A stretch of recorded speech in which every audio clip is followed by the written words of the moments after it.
Holding familiar e holding rural. A gente tem ouvido falar muito desses termos aí, mas muito poucas pessoas conseguem entender o que significa uma coisa ou outra. É a mesma coisa, holding familiar e holding rural? São coisas diferentes, uma é complemento da outra? Nesse vídeo aqui tu vai entender de uma forma completa e simplificada, fora dos termos juridiquês do direito, o que é cada uma dessas modalidades.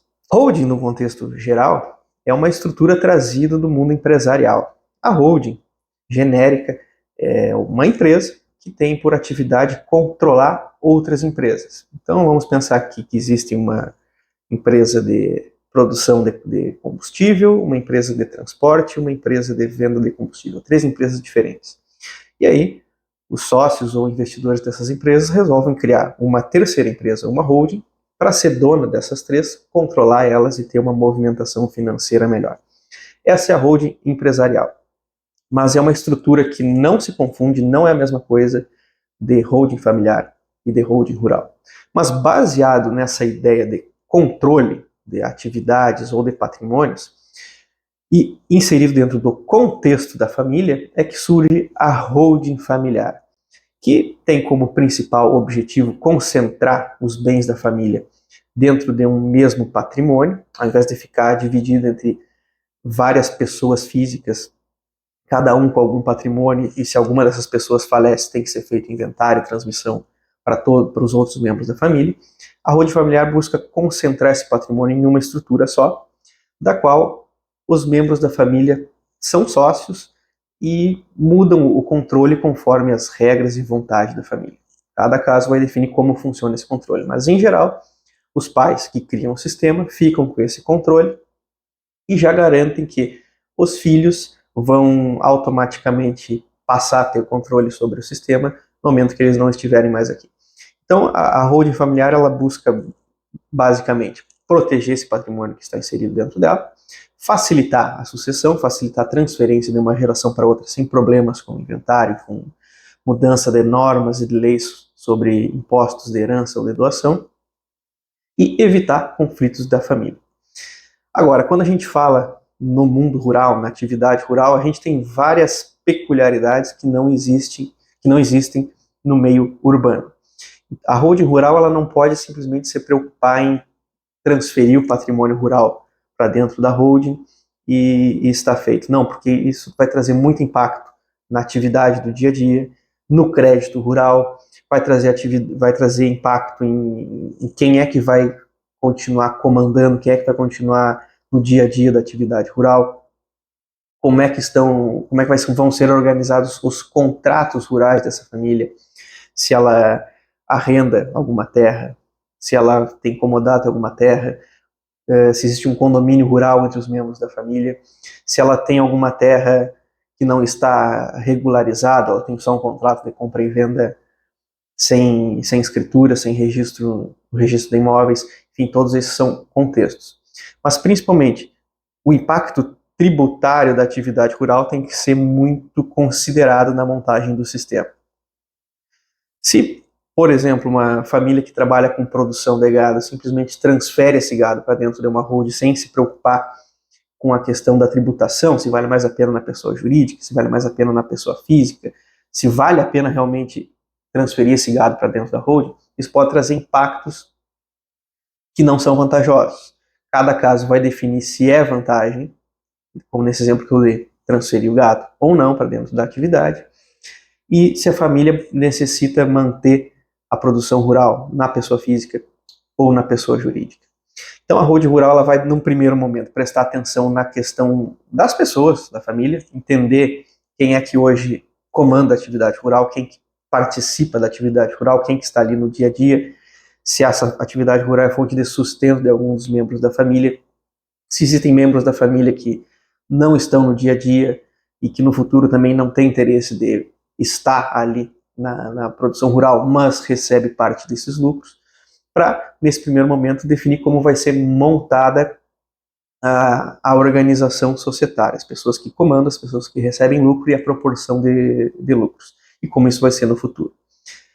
Depois tem que ser analisado a questão de patrimônio e atividade. O que essa família tem como principal atividade rural? ela só tem as terras e a renda para outros plantarem, recebe valores a partir daí.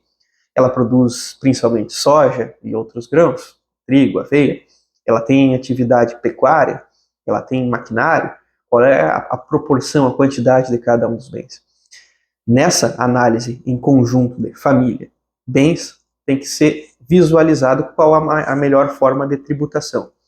Às vezes será vantajoso transferir, por exemplo, o maquinário e o gado para dentro da holding rural, às vezes não, às vezes será interessante simplesmente transferir os imóveis, as terras.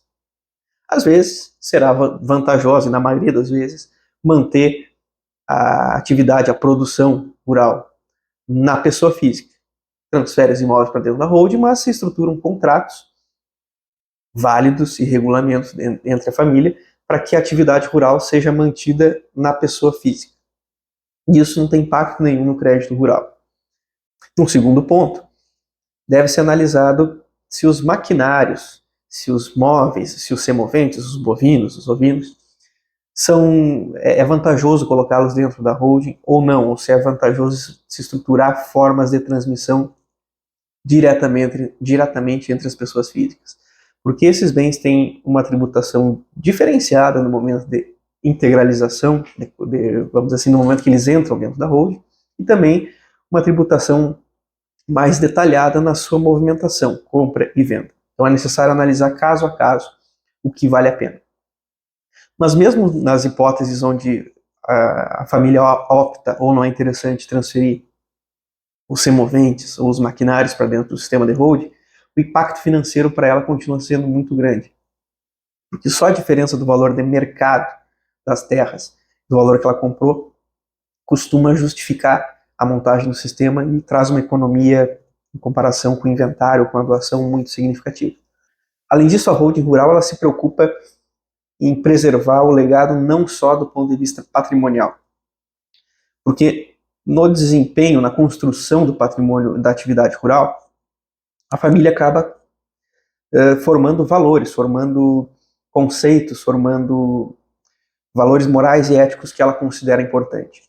Além disso, ela tem uma relação muito próxima com determinados fornecedores, com determinados agentes financeiros, bancos, que, se não forem adequadamente regulamentados, esclarecidos e protegidos, acabam se perdendo de uma geração para outra.